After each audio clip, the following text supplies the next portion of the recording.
বন্ধুরি আমার নবী আপনার নবী দু জাহানের বাদশা নবী সরকারে মদিনা ইমামুল মুরসালিন তিনি বলে দিয়েছেন আল কবরু রওজাতুম মির রিয়াদিল জান্নাতি হুফরাতুম মিন হুফারিন নার। আপনার আমার প্রাণের নবী সরকারি মদিনা তিনি বলে দিয়েছেন কবরটা জান্নাতের বাগান সমূহের একটা বাগান হবে, আবার জাহান্নামের গর্তের একটা অংশ হবে। জোরে জোরে কন্যা নাউজুবিল্লাহ। পৃথিবীতে মানুষ কয় প্রকার? দুই প্রকার। একটা হলো আল্লাহ রাসূলের পাগল, আর একটা হলো আল্লাহ রাসূলের শত্রু। কথা বলেন না কেন?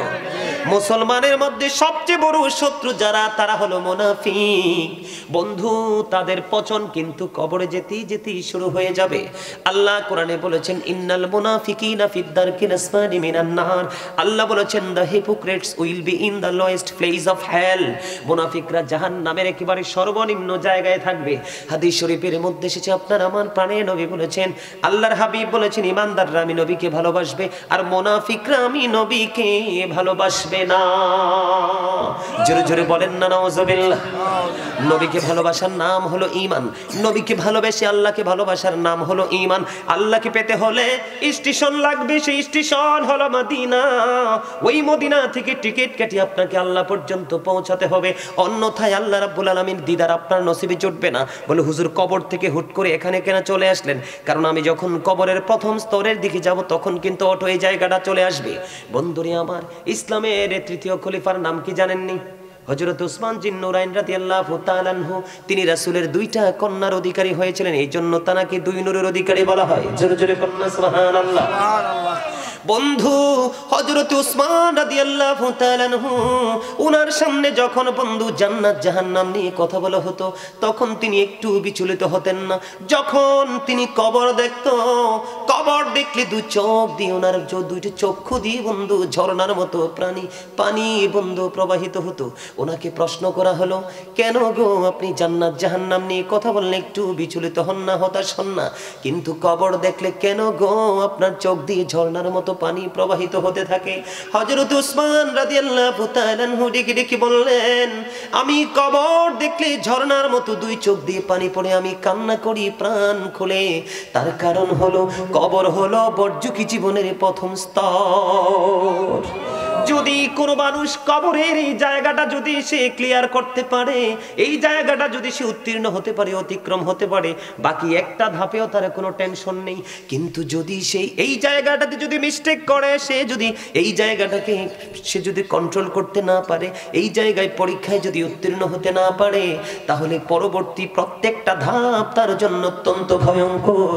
এই জন্য আমি কবর দেখলে বেশি বেশি কান্না করি। জোরে জোরে আল্লাহু আকবার, আল্লাহু আকবার। বন্ধুরি আমার, সাহাবাই কেরামকে, এই সাহাবাই কেরামের মর্যাদা কেমন? সাহাবীদের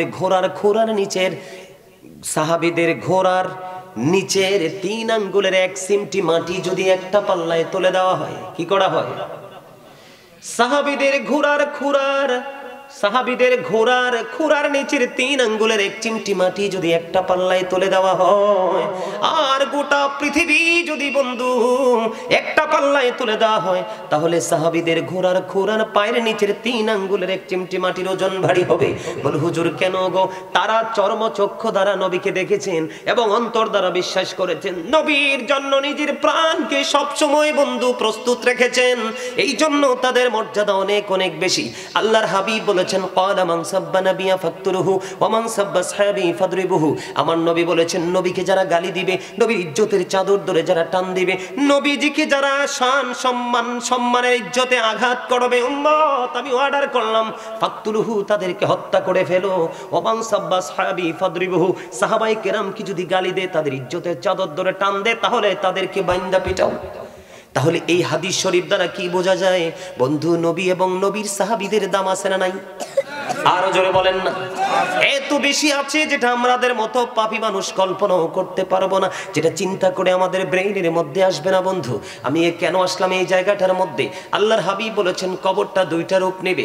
একটা হলো বন্ধু জান্নাতীদের জন্য জান্নাতের বাগান, আর একটা হলো জাহান্নামীদের জন্য একটা জাহান্নামের গর্ত।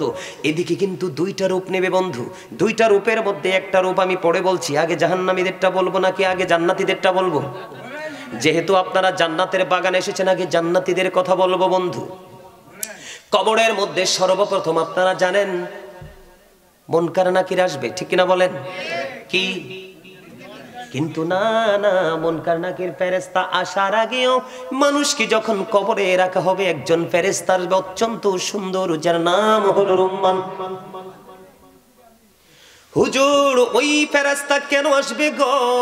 ওনার দায়িত্ব হলো বন্ধু, আপনার জীবনে যত আমল করেছেন, ওই যে আমাকে যিনি দাওয়াত দিয়েছেন সৌদি আরব থাকেন, তার নামটা কি জানি? মিজান। মিজানের গলায় একটা বেইস আছে, দেখছেন নি ঝুলানো? স্বেচ্ছাসেবক। আসার পরে দেখছি, আপনারা দেখছেন নি লাল পিঠায় ঝুলানো, একবারে লেমনেডিং করা আছে না তার গলায়? বন্ধু দেখেন কবর কত ভয়ঙ্কর। ওখানে আপনি একেবারে একা হবেন, নিঃস্ব হবেন। কত কিছু করেছেন বউয়ের জন্য, মা বাবা ভাই বোন আত্মীয় স্বজন পাড়াপড়শির জন্য, কেউ আপনার সেই দিনের দুঃখের ভাগটা নিতে আসবে না। বন্ধু, কবরে রুম্মান ফেরেশতা যাবে, যাওয়ার পরে আপনাকে বলবে, আমাকে বলবে, তোমার জীবনের সবগুলো কর্ম লিপিবদ্ধ করো। বন্ধু, ভালো ভালো কর্মগুলো লিখবে হাসি খুশি ভাবে, মন্দ কর্মগুলো লিখতে চাইবে না। ও বন্ধু, অনেক বড় ঘটনা, অনেক বেশি বিকট প্রহারের কারণে বন্ধু তিনি কি করবেন? লিখবেন। লেখার পরে রুম্মান ফেরেশতা তার আমল নামাটা তার গলার মধ্যে ঝুলিয়ে তিনি প্রস্থান করবেন। করতে করতে ওই যে মুনকার নাকির দুইজন ফেরেশতা, বন্ধুরি আমার, কালো বর্ণের নীল চক্ষু হবে তাদের, কালো বর্ণ হবে, চক্ষুগুলো হবে নীল। কবরের মধ্যে প্রবেশ করবে। কবরের মধ্যে প্রবেশ করার পরে বন্ধু তাকে উঠাবে। উঠানোর পরে প্রশ্ন করবে আপনার রাসূল সম্পর্কে, তোমাদের মধ্যে যেই নবী আল্লাহ রাব্বুল আলামিন পাঠিয়েছিলেন, ওই নবী সম্পর্কে তোমার মন্তব্য কি, চিন্তা কি, ভাবনা কি, মনোভাব প্রকাশ করো। তখন বন্ধু মুমিন যারা, কারা? যিনি মুমিন তিনি সাথে সাথে সাক্ষী দিয়ে দিবেন, তিনি সাথে সাথে বলে দিবেন, তিনি হলেন, আমি সাক্ষ্য দিচ্ছি, তিনি হলেন আল্লাহর প্রিয় বান্দা ও রাসূল। জোরে জোরে সুবহানাল্লাহ, আর জোরে বলেন না সুবহানাল্লাহ। সুবহানাল্লাহ ওয়ালহামদুলিল্লাহ লা ইলাহা ইল্লাল্লাহ। সুবহানাল্লাহ ওয়ালহামদুলিল্লাহ লা ইলাহা ইল্লাল্লাহ। লা ইলাহা ইল্লাল্লাহ লা ইলাহা ইল্লাল্লাহ। আরশি কুরসি লৌহ কলম সৃষ্টি যাহার অসিলা। আরশি কুরসি লৌহ কলম সৃষ্টি যাহার অসিলা। নিজে আল্লাহ খুশি হইয়া নাম রাখিলেন হাবিবুল্লাহ। সুবহানাল্লাহ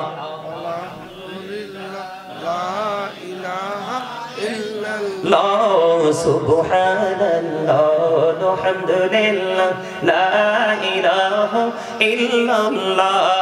লা ইলাহা মুহাম্মাদে লা ইলাহা ইল্লাল্লাহ। নামের সাথী নাম মিশাইয়া যারে আল্লাহ পাঠাইলা। নামের সাথী নাম মিশাইয়া যারে আল্লাহ পাঠাইলা। নিজে আল্লাহ দুস্ত বলে তাহার প্রেমে মজিলা। সুবহানাল্লাহ আলহামদুলিল্লাহ লা ইলাহা ইল্লাল্লাহ মুহাম্মাদুর রাসূলুল্লাহ সাল্লাল্লাহু আলাইহি ওয়াসাল্লাম। জোরে জোরে বলুন না আলহামদুলিল্লাহ। আলহামদুলিল্লাহ বলতে পারেন না? হায় আল্লাহ, আলহামদুলিল্লাহর মানে কি জানেন?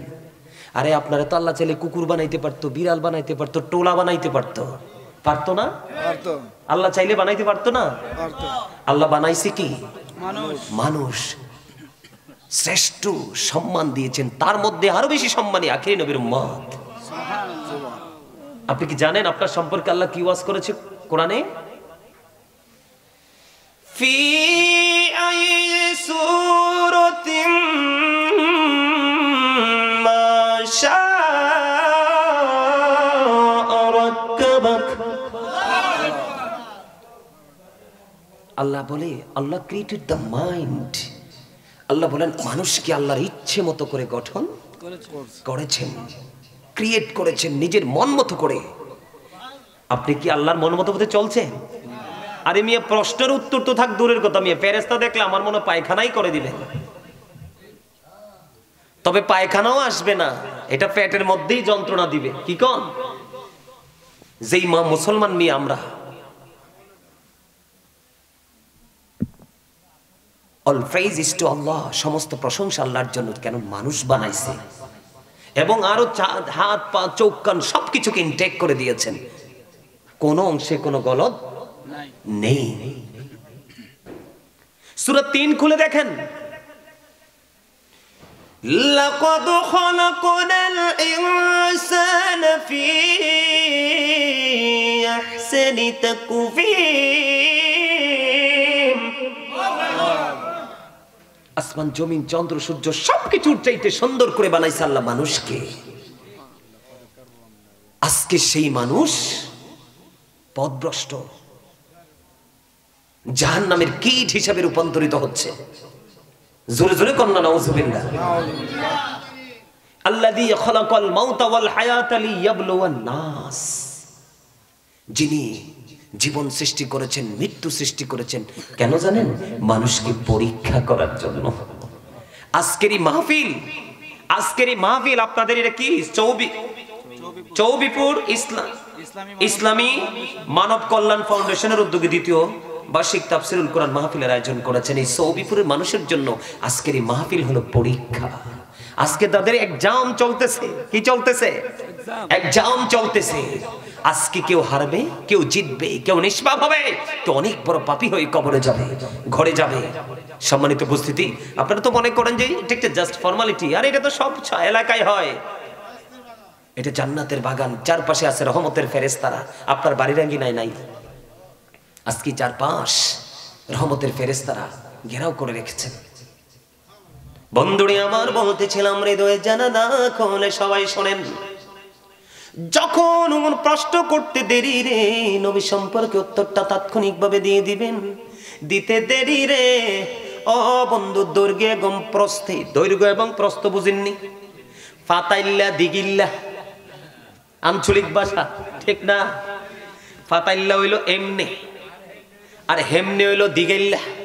যেমন আপনাদের এই প্যান্ডেলটা এমনে যদি দড়ি কি বলেন ফাতালে, আর এমনি যদি দড়ি কি দিগালে, ঠিক না বেঠিক? এটাকে স্মার্ট ভাবে যদি বলি বাংলা ভাষায় দৈর্ঘ্য এবং প্রস্থ। বন্ধু, পৃথিবীর মানুষগুলো দেখবে কবরটা মাত্র 3.5 হাত মাটির ঘর। যখন তিনি নবী সম্পর্কে উত্তর দিবেন, বুখারী শরীফের মধ্যে এসেছে হাদিস খানা, অনেক বেশি নবী প্রেমিক, আল্লাহ রাব্বুল আলামিনের সচ্চা প্রেমিক, আল্লাহর পাগল, 100% ইমানদার। ওনার 3টা প্রশ্ন হবে না, প্রশ্ন হবে মাত্র একটা। যেই প্রশ্নটা হবে শুধুমাত্র আল্লাহর প্রিয় হাবিবুল্লাহকে নিয়ে। বন্ধুরে আমার, ওই ব্যক্তিটাকে যখন প্রশ্ন করলো, তিনি উত্তর দিয়ে দিলেন, আমি সাক্ষ্য দিয়ে দিলাম আইউনি হলেন আল্লাহর বান্দা এবং আল্লাহর প্রিয় হাবিব, আল্লাহর বান্দা এবং আল্লাহর প্রিয় রাসূল। জোরে কন্না সুবহানাল্লাহ। বন্ধুরে আমার, বলতে দেরি রে ও বন্ধু, বলতে দেরি। তখন তার কবরটা দৈর্ঘ্য এবং প্রস্থে 70 গুণ বৃদ্ধি করে দেওয়া হবে। জোরে জোরে কন্না সুবহানাল্লাহ। বন্ধুরে আমার, গায়েব থেকে আওয়াজ আসবে, তার কবরটাকে জান্নাতের বাগান বানিয়ে জান্নাতি বিছানা বিছিয়ে দাও, একেবারে নিয়ামতে পরিপূর্ণ করে দাও। ও বন্ধু, বলতে দেরি। এবার ওই ফেরেশতা দুজন কি করবে? তুমি তোমার কাজ হলো, এর মধ্যে হাদিস শরীফের মধ্যে এসেছে, যিনি নিয়ামতটা পেয়ে যাবে উনি বারবার বলবে, আমি আমার আওলাদের কাছে আবার ফিরে যেতে চাই। না না, আর তো সুযোগ নাই। তুমি নতুন বোরের মতো ঘুমিয়ে থাকো, যেদিন তোমার প্রিয়জন তোমাকে ডাকবে তুমি উঠে যাবে। জোরে জোরে কন্যা সুবহানাল্লাহ, আরো জোরে বলেন না সুবহানাল্লাহ। বন্ধু, এই যে যিনি উত্তরটা দিয়ে দিলেন তিনি হলেন মুমিন। তিনি কবরের ইন্টারভিউতে